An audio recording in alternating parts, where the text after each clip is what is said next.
ओम शांति। आज 3 फरवरी 2022 की साकार मधुर मुरली प्रेम के सागर ज्ञान मूर्त प्यारे प्यारे मीठे मीठे बाप हम बच्चों को कहते हैं, मीठे बच्चे सदा इसी रुहाब में रहो कि बाप हमको वापस ले जाने के लिए आए हैं। अब सबको वापस चलना है। हम्म, है ना ये पक्का निश्चय और रुहाब कि बाबा हमको ले जाने के लिए आया है और अभी हम सबको वापस चलना है। हाथ ऊपर करे जुड़े हैं। आज का प्रश्न है, तुम बच्चे इस समय सबसे बड़े ते बड़े पुण्य कौन सा करते हो? सबसे बड़े ते बड़ा पुण्य कौन सा करते हैं? बाबा उत्तर देते हैं, अपना सब कुछ बाबा के आगे समर्पण कर देना। यह है बहुत बड़ा पुण्य। सरेंडर कर श्रीमत पर पूरा चलने से बहुत ऊंच पद मिल जाता है। बुद्धि से पकड़ के रखा था ना, ये मेरा है, और सब कुछ जैसे ही बाबा मिला, सेकंड में बाबा को सरेंडर कर दिया। ये सबसे ऊंच पद पाने का पुरुषार्थ है। कर रहे हैं ना सभी ऐसा ही पुरुषार्थ? कहें हाँ जी बाबा। दूसरा प्रश्न, कौन सी एक नई बात मनुष्यों की बुद्धि में बहुत मुश्किल बैठती है? बाबा उत्तर देते हैं, शिव बाबा जो निराकार है, उसने ब्रह्मा के तन में प्रवेश किया है। वही सबसे बड़े ते बड़ी आसामी है। उनका ही ऊंचे ते ऊंचा पाठ है।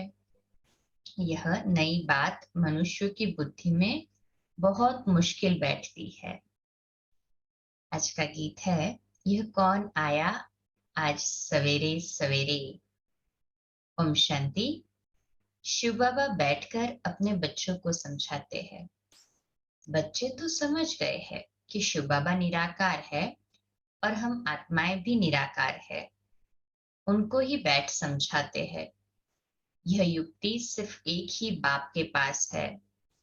बाप बैठ समझाते हैं, भगवान किसके साथ बात करते हैं? अपने बच्चे आत्माओं के साथ। ये खुशी है ना कि शिव बाबा अभी हमारे साथ बात कर रहा है। मुरली माना क्या? बाबा की बातें हमारे साथ। जिनको ये खुशी है वो हाथ ऊपर करें। अच्छा, बच्चे भी जानते हैं और बाप भी जानते हैं, आत्मा शरीर बिगड़ तो कुछ सुन न सके, शरीर द्वारा ही सुनती है। एक ही यह सत्संग है जिसमें परमपिता परमात्मा बैठ समझाते हैं। बाकी जो भी सभी आत्माएं हैं, उन सब को अब साथ ले जाना है, क्योंकि ड्रामा का चक्र अब पूरा हुआ है। यह सारी भारतवासियों की ही बात है। बाबा आते हैं भारत में और भारतवासियों को ही कहते हैं, बच्चे तुमने सबसे जास्ती पार्ट बजाया है। तुम ही सत्युग में स्वदेवी देवता थे, अब शूद्र बने हो। फिर से तुमको पढ़ाकर देवी देवता बनाते हैं। औरों को कैसे पढ़ाएंगे? हम्म? बाबा स्पेशली हमें पढ़ाने के लिए आए हैं, तो स्पेशल कोचिंग चल रही है ना हमारी, तो पढ़ना चाहिए ना पूरा पूरा। है ना, सभी अटेंटिवली पढ़ रहे हैं ना, ध्यान से एकाग्रता से मुरली सुन रहे हैं ना? कहें हाँ जी बाबा। गीता भी भारत की ही है। हर एक का अपना अपना पुस्तक है, और जो भी धर्म पिताएं आए हैं वह सब मनुष्य है। उनको अपना अपना शरीर है। यह है सभी आत्माओं का निराकार फादर जो नॉलेजफुल है। ड्रामा के आदि मध्य अंत को जानते हैं। बाप को पढ़ाना भी तुम बच्चों को ही है, क्योंकि तुम ही चक्रवर्ती राजा फिर से बनने वाले हो। सभी तो मनुष्य से देवता नहीं बनेंगे। जो भी पहले देवी देवता धर्म वाले होंगे, उन्हों का ही फिर सैपलिंग लगेगा। जब देवी देवता धर्म की पूरी स्थापना हो जाएगी, तो फिर और सब मठ पंथ विनाश हो जाएंगे। सभी आत्माओं को बाप वापस ले जाएंगे। बाप आते ही है पति दुनिया में आकर सबको वापस ले जाने। चलना है ना सभी को रिटर्न। बुद्धि का लंगर इस पुरानी दुनिया से उठ चुका है ना? कहें हाँ जी बाबा। बच्चे जानते हैं, जो सहज राजयोग हम कल्प पहले भी सीखे थे वह अब सीख रहे हैं। विनाश नजदीक आएगा तो सबकी आंख खुलेगी। अभी तो सिर्फ तुम ही निश्चय करते हो कि परमपिता परमात्मा की इस तन में प्रवेशता होती है। गाते भी है गाइड अथवा लिबरेटर आएगा जो सबको दुख से लिबरेट कर ले जाएगा। यह जो ब्रह्मा है उसमें परमपिता परमात्मा ने प्रवेश किया है। यह कितनी बड़े से बड़ी आसामी हो गई। तुम बच्चों को इतने रुहाब में रहना है कि बाप हमको लेने आया है, कहते हैं मुझे याद करो। उस रिगार्ड से बहुत मुश्किल कोई देखते हैं। भगवान की कितनी महिमा है, वही सर्वशक्तिवान है। दूसरे कोई की इतनी महिमा है नहीं। इतना रिगार्ड तुम बच्चों को रखना है। संगठन में तुम जब बैठते हो तो याद अच्छी रहती है कि इधर उधर जाते हो, वह याद रहना मुश्किल है। बाबा कहते हैं संगठन में जब बैठते हैं ना तब अच्छी रीति से याद रहती है ना सभी का अनुभव। इधर उधर जाते हैं तो याद मुश्किल हो जाती है। बाबा कहते हैं घड़ी घड़ी अपने को देही अभिमानी समझो, तब बाप को याद कर सकेंगे। देही अभिमानी समझकर ही तो बैठे हैं ना मुरली में, है ना सभी देही अभिमानी। कहें हाँ जी बाबा। ऐसे बाप के साथ बड़ा रिगार्ड से चलना पड़े, परंतु बाबा साधारण होने कारण वह रिगार्ड नहीं रहता है।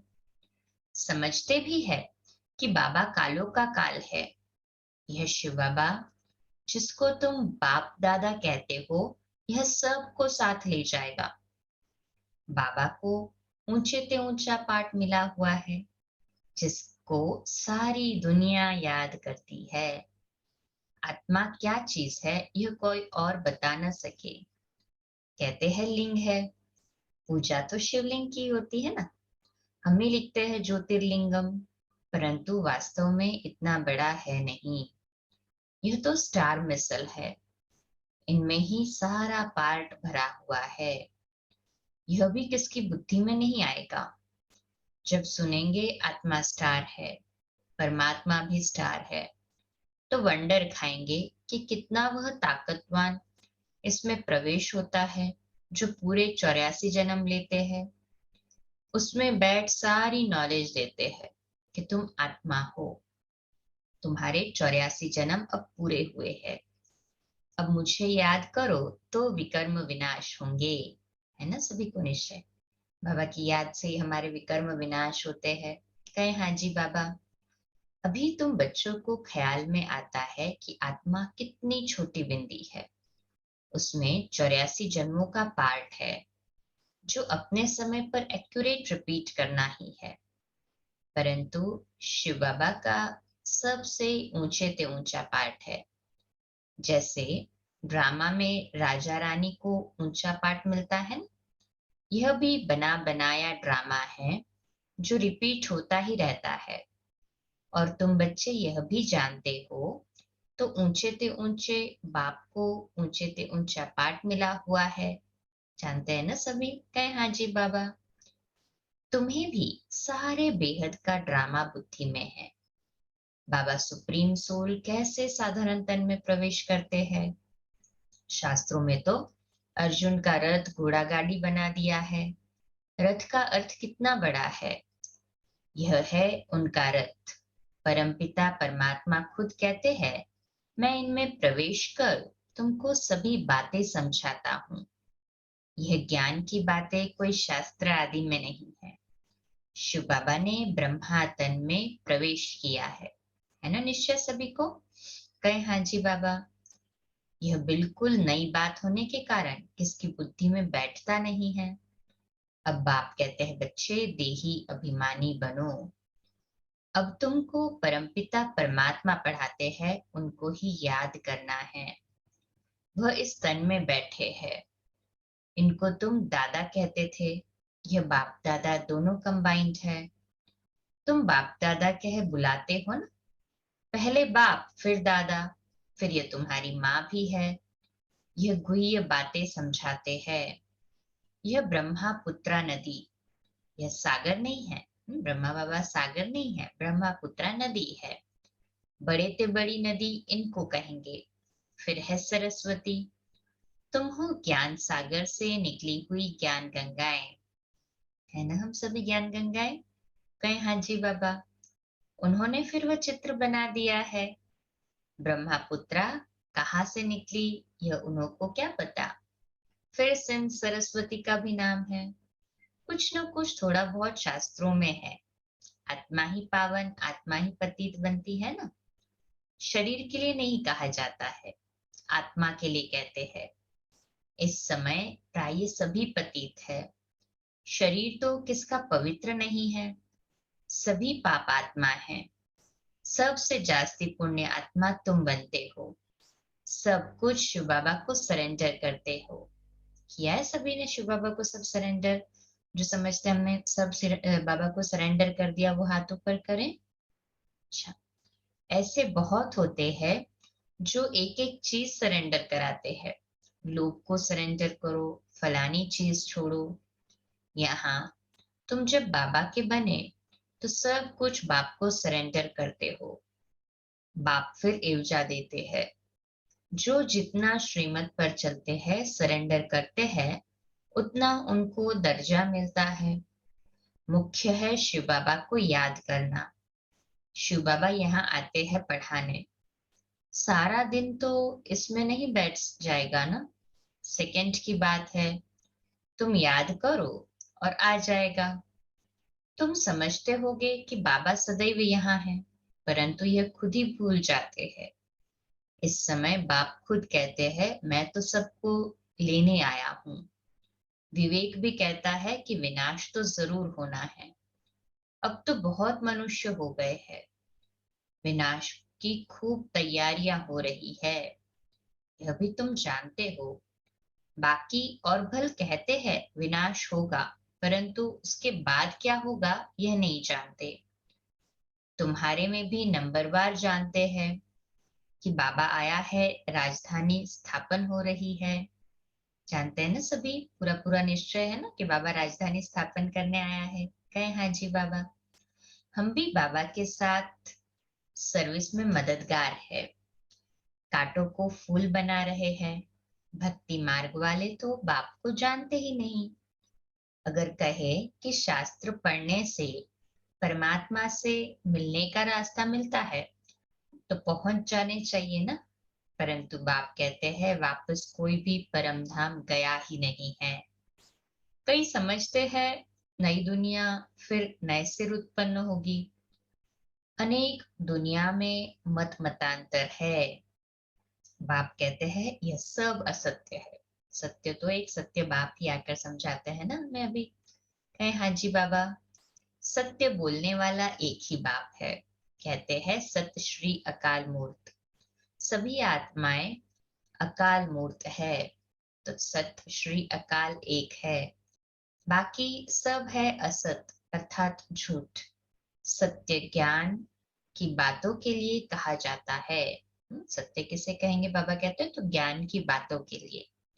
न सभी को ज्ञान की एक एक पॉइंट पर पूरा पूरा निश्चय हाथों पर करे। जो पूरा निश्चय बुद्धि है, जो बाबा कहते हैं पूरा अंदर बुद्धि में एब्सॉर्ब कर लिया है।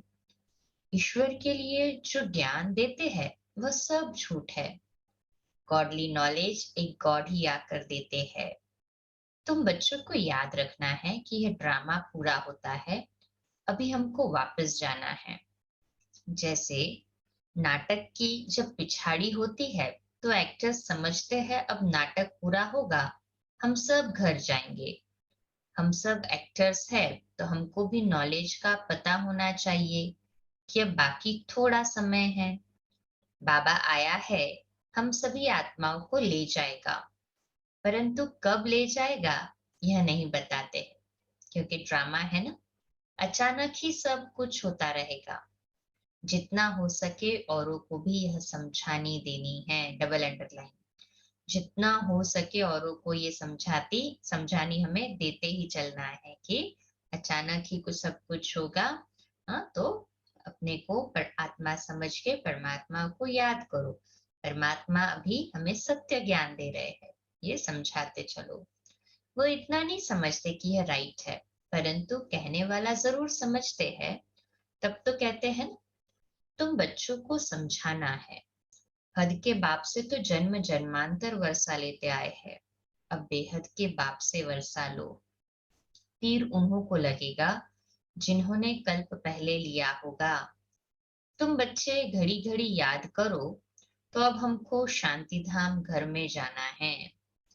गवर्नमेंट के सर्वेंट 8 घंटे सर्विस करते हैं, तुमको भी 8 घंटे तक यह याद की यात्रा बढ़ानी है। अंत में तुम 8 घंटा इस सर्विस में रहेंगे, तभी पूरा वर्षा लेंगे। सब तो नहीं कर सकेंगे, भल कोई जोर से पुरुषार्थ करते हो, परंतु फिर थक जाते हैं। मंजिल बड़ी भारी है। तुम बच्चे जानते हो कि बाप को सभी आत्माओं को ले जाना है। कभी कभी इस ब्रह्मा को ही ख्याल आता है कि बस अब तो सबको वापस ले जाना है। बाबा के संस्कार इनमें भरते रहते हैं।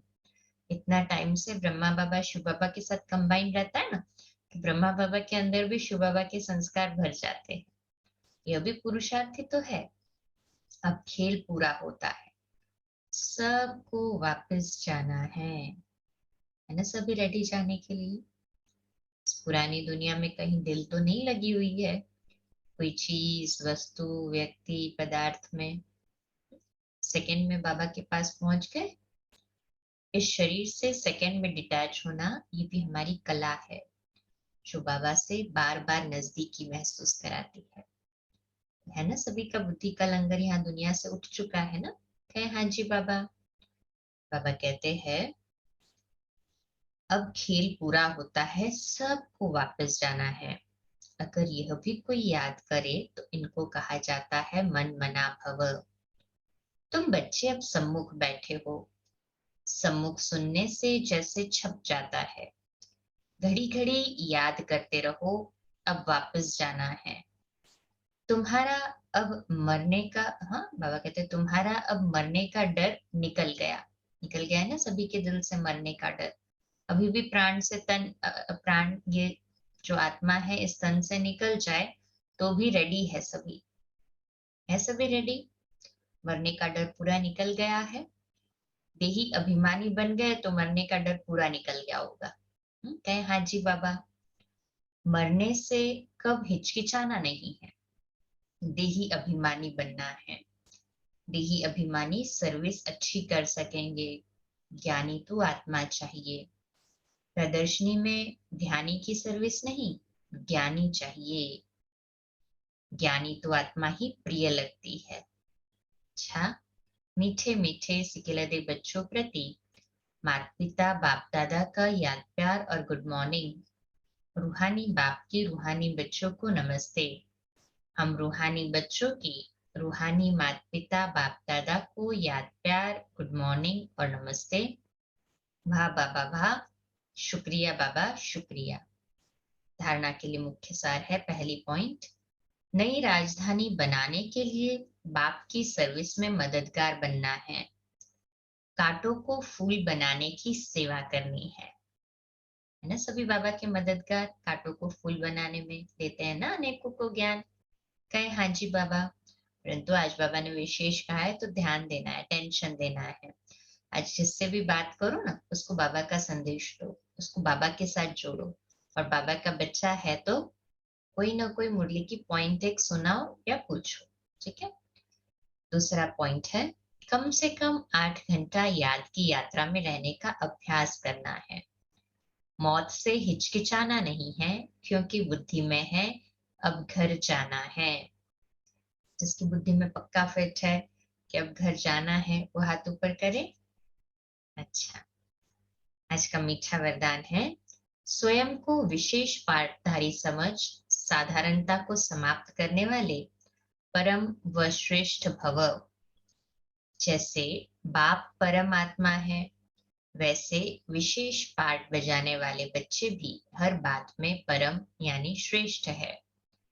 सिर्फ चलते फिरते खाते पीते विशेष पाठधारी समझकर ड्रामा की स्टेज पर पाठ बजाओ। हर समय अपने कर्म अर्थात पाठ पर अटेंशन रहे। विशेष पाठधारी कभी अलबेले नहीं बन सकते। यदि हीरो एक्टर साधारण एक्ट करे तो सब हंसेंगे। इसलिए हर कदम, हर संकल्प, हर समय विशेष हो, साधारण नहीं हो। आज का स्लोगन है, अपनी वृत्ति को पावरफुल बनाओ तो सेवा में वृद्धि स्वतः होगी। अपनी वृत्ति को पावरफुल बनाओ तो सेवा में वृद्धि स्वतः होगी। अपने एटीट्यूड को, वृत्ति माना एटीट्यूड, एक होता है दृष्टि, एक होता है वृत्ति। जैसे हमारी स्मृति होगी वैसे हमारी दृष्टि होगी, और जैसी हमारी दृष्टि होगी वैसी हमारी वृत्ति बनते जाएगी। ये विचार करने का जो पैटर्न होता है ना, वो वृत्ति बना देता है। तो सदैव सभी के लिए शुभ भावना, शुभकामना रखने से हमारी वृत्ति पावरफुल होते जाती है, और इसी से सेवा में स्वतः ही वृद्धि होते जाती है। सभी ऐसे पावरफुल वृत्ति वाले हैं ना। कहे हाँ जी बाबा। आज का हमारा सोमान लिखने के लिए और अभ्यास करने के लिए, मैं श्रेष्ठ आत्मा हूँ। मैं श्रेष्ठ आत्मा हूँ। आज मातेश्वरी जी के अनमोल महावाक्य है। टाइटल है, निरंतर याद अर्थात लगातार याद रहे। देखो, परमात्मा का फरमान है, मुझे निरंतर याद करो। अब निरंतर शब्द का भी रहस्य समझना पड़ेगा। निरंतर कहा जाता है उसको जिसमें कोई अंतर न हो, लगातार योग रहे, जिसमें खंडन न पड़े, उसे अटूट योग भी कहा जाता है। अब परमात्मा प्रतिज्ञा करते हैं, अगर मुझे निरंतर याद करोगे तो मैं तेरे किए हुए पास विकर्मों को भस्म करूंगा। तो यह ज्ञान अग्नि जिसमें विकर्म दग्ध होते हैं, यह बाप धर्मराज भी है। जब वह सजाओं द्वारा विकर्म विनाश करा सकता है, तो बाबा के साथ प्यार का भी कोई तरीका होगा। बाबा के पास तो प्यार का तरीका है ही ना, क्योंकि वो तो प्यार का सागर है। अनुभव करता है ना उस प्यार के सागर से प्यार को प्राप्त करने का। कहे हाँ जी बाबा। तो जो उनके प्रैक्टिकल आए बच्चे बने हैं, उन्हों को फिर यह फरमान देते हैं कि हे बच्चे, मन मना भव, निरंतर मुझे याद करने से तुम विकर्माजीत बनेंगे, धर्मराज के डंडों से बच जाएंगे। परमात्मा के पास विकर्म विनाश कराने के दो तरीके हैं। एक है सजाओं से पवित्र बनाने का तरीका, दूसरा है योग लगाने से पवित्र बनाने का तरीका, जिससे पाप नाश होते हैं और जीवन मुक्ति पद प्राप्त होता है। दुख के आवागमन से छूटने के लिए परमात्मा की याद के सिवाय और कोई उपाय है ही नहीं। सभी आज विशेष अटेंशन रखिए। आज यही हम प्रैक्टिकल में अनुभव करते रहे, बार बार अपने को रिवाइज कराते रहे, क्या मेरी याद बाबा के साथ निरंतर जुटी है। चेक करें और इसको बढ़ाते रहे। अच्छा, ओम शांति। कम बोलो, धीरे बोलो, मीठा बोलो, सत्य बोलो, सोच समझकर बोलो। निमित्त भाव, निर्माण भाव, निर्मल वाणी। ओम शांति।